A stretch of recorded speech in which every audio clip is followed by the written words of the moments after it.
പരമകാരുണികനായ ശ്രീനാരായണ ഗുരുദേവ തൃപാദങ്ങൾക്കു മുന്നിൽ പ്രണാമം. ശ്രീനാരായണ ഗുരുദേവ തൃപാദങ്ങളാൽ വിരചിതമായ വിശാഖ ഷഷ്ടി എന്ന കൃതിയിലെ 29ാമത് ശ്ലോകത്തിൻ്റെ പഠനത്തിലേക്ക് നാം പ്രവേശിക്കുകയാണ്. ജ്ഞാനപ്രദൻ ത്രിദശസേന പ്രധാനി കുലയാനത്തലാനുജനുമയ്ക്കാനന്ദദൻ പളനി ആനന്ദവാസികളഭൂ നന്ദിയോർക്കമനമേ.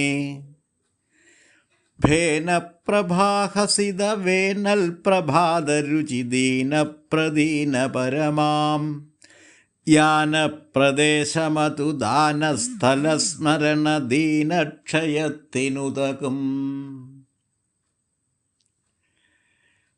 ജ്ഞാനപ്രദൻ ത്രിദശസേന പ്രധാനി കുലയാനത്തലാനുജനുമയ്ക്കാനന്ദദൻ പളനി ആനന്ദവാസികളഭൂ നന്ദിയോർക്കമനമേ. ഭേനപ്രഭാഹസിത വേനൽ പ്രഭാതരുചി ദീനപ്രദീന പരമാം യാനപ്രദേശമതു ദാനസ്ഥലസ്മരണ ദീനക്ഷതത്തിനുതകും. ഇതാണ് ശ്ലോകം. ജ്ഞാനപ്രദൻ, ജ്ഞാനത്തെ പ്രദാനം ചെയ്യുന്നവൻ. ത്രിദശസേന പ്രധാനി, ത്രിദശന്മാരുടെ അതായത് ദേവന്മാരുടെ സേനാധിപൻ. കുലയാനത്തലാനുജൻ, കുലീനനായ ആനയുടെ ശിരസോടുകൂടിയവൻ്റെ അനുജൻ. അവിടെ ആ കുലയാന എന്നുള്ളതിന് കൊലയാന എന്നുള്ള അർത്ഥം വ്യാഖ്യാനിച്ചാൽ അത് ഈ സന്ദർഭത്തിന് യോജിക്കാതെ പോകും. കുലയാന എന്ന് പറയുന്നത് കുലീനനായ അല്ലെങ്കിൽ ഒരു ആനയുടെ സർവ കുലഗുണങ്ങളും തികഞ്ഞവനെന്നാണ് അതിൻ്റെ വിശദീകരണം വ്യാഖ്യാനത്തിൽ പറയുന്നതാണ്. ഉമയ്ക്ക് ആനന്ദദൻ, പാർവതിക്ക് ആനന്ദത്തെ പ്രദാനം ചെയ്യുന്നവൻ. പളനി ആനന്ദവാസി, പളനിയിൽ ആനന്ദത്തോടുകൂടി വസിക്കുന്നവൻ. ഗളഭൂ, ഗളപ്രദേശം. നന്ദി ഓർക്ക മനമേ. ഇവിടെ നന്ദി എന്ന് പറയുന്നത് നന്ദിപ്പിക്കുന്ന എന്നാണ്. അപ്പം ഈ സുബ്രഹ്മണ്യൻ്റെ കണ്ഠപ്രദേശം നന്ദിപ്പിക്കുന്ന സ്വഭാവത്തോടുകൂടി ഉള്ളതാണെന്ന് മനസ്സിലാക്കൂ മനസ്സേ എന്നാണ് ഇവിടെ പറഞ്ഞിരിക്കുന്നത്. മനസ്സിനോടുള്ള ഒരു ഉദ്ബോധനം എന്നുള്ള നിലയിലാണ് ആ പ്രയോഗം നടത്തിയിരിക്കുന്നത്. ഭേനപ്രഭാ ഹസിത വേനൽ പ്രഭാരുചി, വേനൽക്കാലത്തെ പ്രഭാതത്തിൽ വർദ്ധിതമായി തീരുന്ന പ്രകാശഭംഗിയെ നിഷ്പ്രഭമാക്കി തീർക്കുന്ന. ദീനപ്രദീന പരമാം, ദുഃഖത്തെ നിശേഷം നശിപ്പിച്ചു കളയുന്ന യാനപ്രദേശം. അത് ധ്യാന വിഷയമാക്കാവുന്ന പ്രദേശമാണത്. സുബ്രഹ്മണ്യൻ്റെ ഗളപ്രദേശം, അതായത് കണ്ഠപ്രദേശം.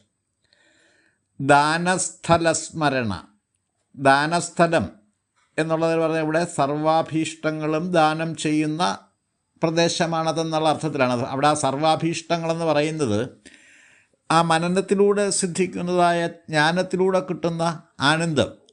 അതിനപ്പുറത്ത് മറ്റൊന്നും നേടാനായിട്ടില്ല. അതാണ് പരമാനന്ദത്തിൽ എത്തിച്ചേരുന്ന ഒരു വ്യക്തിക്ക് പിന്നീട് ഒരഭിലാഷവും നേടിയെടുക്കാനായി അവശേഷിക്കുന്നില്ല. ദീനക്ഷയത്തിന് ഉതകും, ദീനതകളുടെ എല്ലാം ക്ഷയത്തിനത് ഉപകരിക്കും. ശ്ലോകാർത്ഥം സംക്ഷേപിച്ചിങ്ങനെ പറയാം. ജ്ഞാനപ്രദൻ ത്രിദശ സേനപ്രധാനി കുലയാനത്തലാനുജൻ ഉമയ്ക്കാനന്ദദൻ പളനിയാനന്ദവാസി എന്നീ നിലകളിൽ വിശ്രുതനായ സുബ്രഹ്മണ്യൻ്റെ ഗളപ്രദേശം, അതായത് കഴുത്ത് നന്ദിപ്പിക്കുന്ന പ്രഭാവത്തോടു കൂടിയതാകുന്നു എന്ന് ധ്യാനനിരതമായ സ്വന്തം മനസ്സിനോടാണ് ഗുരു ഇവിടെ പറഞ്ഞിരിക്കുന്നത്. ധ്യാനയോഗസ്ഥിതനായിരുന്നു കൊണ്ട് ഗുരു നടത്തുന്ന ആത്മസംവാദമായി ഈ ശ്ലോകത്തെ വ്യാഖ്യാനിച്ച് മനസ്സിലാക്കാവുന്നതാണ്. ജ്ഞാനത്തെ പ്രദാനം ചെയ്യുന്നവൻ എന്ന പദത്തിൻ്റെ വാച്യാർത്ഥം ജ്ഞാനസ്വരൂപൻ എന്ന് തന്നെയാണ്. ബാല്യം, കൗമാരം, യൗവനം ബാല്യം, കൗമാരം, യൗവനം, വാർദ്ധക്യം എന്നീ 4 ദശാസന്ധികളിലെ 3ാമത്തെ ദശാസന്ധിയിൽ നിത്യയൗവനയുക്തരായി ജീവിക്കുന്നവരായി പുരാണങ്ങൾ ദേവന്മാരെ വാഴ്ത്തുന്നു. ത്രിദശന്മാർ എന്ന വിശേഷണം ദേവന്മാർക്ക് ലഭിച്ചതിൻ്റെ കാരണം ഇതാണ്.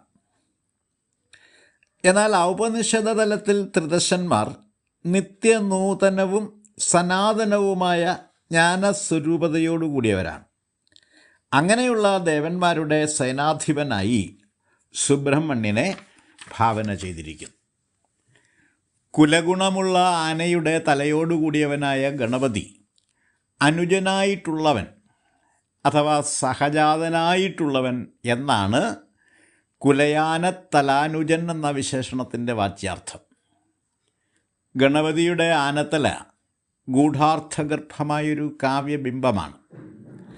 കായശക്തിയിൽ മുമ്പനായ ആനയുടെ ശിരസ് ബുദ്ധിശക്തിയിൽ മുമ്പനായ മനുഷ്യൻ്റെ ഗളസ്ഥാനത്ത് ബന്ധിക്കുക എന്ന പ്രതീകവൃത്തി ഭൗതിക ശക്തിയുടെ ആത്മീയതയിലേക്കുള്ള പരിണാമദ്യോതകമാണ്. ഇക്കാര്യത്തെപ്പറ്റി വിനായകാഷ്ടകം എന്ന കൃതിയിൽ ഗുരു വളരെ വ്യക്തമായി നമുക്ക് പറഞ്ഞ് മനസ്സിലാക്കി തന്നിട്ടുള്ളതാണ്. ആ കൃതിയുടെ പഠനത്തിൽ അക്കാര്യങ്ങളൊക്കെ നമ്മൾ വിശദമായി പഠിക്കുകയും ചെയ്തിട്ടുള്ളതാണ്.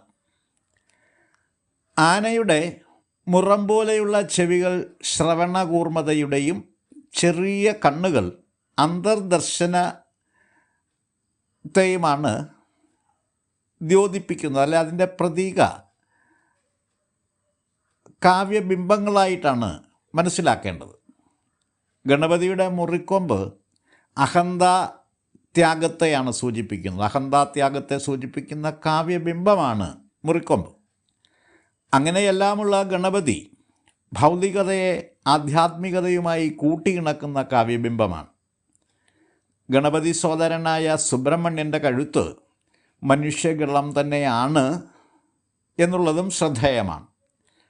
ബ്രഹ്മണ്യത്തിൻ്റെ മൂല്യ നവീകരണ പൂർത്തി അവിടെ ദർശിക്കാം എന്ന് സാരം. ശ്രേഷ്ഠപുത്രന്മാരുടെ മാതാവായി ഭവിക്കുക എന്നതിൽ പരം സൗഭാഗ്യം സ്ത്രീകൾക്ക് ലഭിക്കാനേ ഇല്ല. ഉമയ്ക്കാനന്ദദൻ എന്ന പ്രയോഗത്തിലൂടെ സുബ്രഹ്മണ്യനെ പാർവതിയുടെ സൽപുത്രനായി വിശേഷിപ്പിച്ചിരിക്കുന്നു. വിത്തുഗുണം 10 ഗുണം എന്ന ചൊല്ലനുസരിച്ച് പിതൃഗുണമാണ് പുത്രനിൽ പ്രതിഫലിക്കുന്നത്. അർദ്ധനാരീശ്വര പുത്രനായ സുബ്രഹ്മണ്യൻ മാതാപിതാക്കന്മാരുടെ സത്താസർവപ്രഭാവിതൻ തന്നെയാണല്ലോ. അപ്പോൾ പിന്നെ അവിടെ ഈ പിതൃഗുണമാണെന്നോ മാതൃഗുണമാണെന്നോ പ്രത്യേകിച്ച് എടുത്തു പറയേണ്ട കാര്യമില്ല. രണ്ടും അവിടെ സമന്വയിക്കുകയാണ്. പളനി ആനന്ദവാസി ഗളഭൂനന്ദിയോർക്ക മനമേ എന്ന ഉദ്ബോധനം ശ്രദ്ധാപൂർവം വ്യാഖ്യാനം ചെയ്തറിയേണ്ടതാണ്. അറിവിൻ്റെ പരിപക്വമായ ജ്ഞാനഭൂമികയാണ് പളനി. അവിടെ ആനന്ദത്തോടുകൂടി വാണരുളുന്ന മുരുകൻ്റെ ഗളപ്രദേശം, അതായത് വിശുദ്ധിചക്രം സ്ഥിതി ചെയ്യുന്ന ഇടം, ധ്യാനയോഗികളെ നന്ദിപ്പിക്കുന്നത് തന്നെ എന്നാണ് ഗുരുവിൻ്റെ ആത്മഗതം. ഗളസ്ഥാനസ്ഥിതമായ വിശുദ്ധിചക്രം നാദ സംശുദ്ധിയെയാണ് പ്രതീകവൽക്കരിക്കുന്നത്. ശ്രുതിപ്രധാനങ്ങളായ സുബ്രഹ്മണ്യ തത്വത്തെ ധ്യാനയോഗ സാധനയിലൂടെ സാക്ഷാത്കരിച്ചെടുത്ത ഗുരുവിൻ്റെ അനുഭവ സാക്ഷ്യം കൂടിയാണിത്. ഭേനപ്രഭാഹസിത വേനൽ പ്രഭാതരുചി ദീന പ്രദീന പരമാം യാനപ്രദേശമത് ദാനസ്ഥലസ്മരണ ദീനക്ഷയത്തിനുതകും എന്ന് പറഞ്ഞുകൊണ്ടാണ് ഈ ശ്ലോകം ഉപസംഹരിച്ചിരിക്കുന്നത്.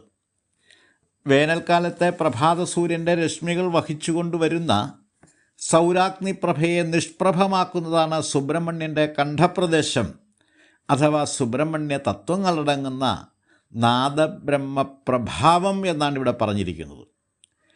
അത് സാക്ഷാത്കരിക്കാൻ സാധിച്ചാൽ സർവവിധ ദീനതകൾക്കും പരിഹാരമാകും എന്നാണ് ഈ പറഞ്ഞിരിക്കുന്നതിൻ്റെ പൊരുൾ. ഇത്രയും കാര്യങ്ങളാണ് ഈ ശ്ലോകത്തെപ്പറ്റി വിശദീകരിക്കാനായിട്ടുള്ളത്. ഞാൻ എൻ്റെ വാക്കുകൾ ഉപസംഹരിക്കുന്നു. ഗുരുധർമ്മം ജയിക്കട്ടെ.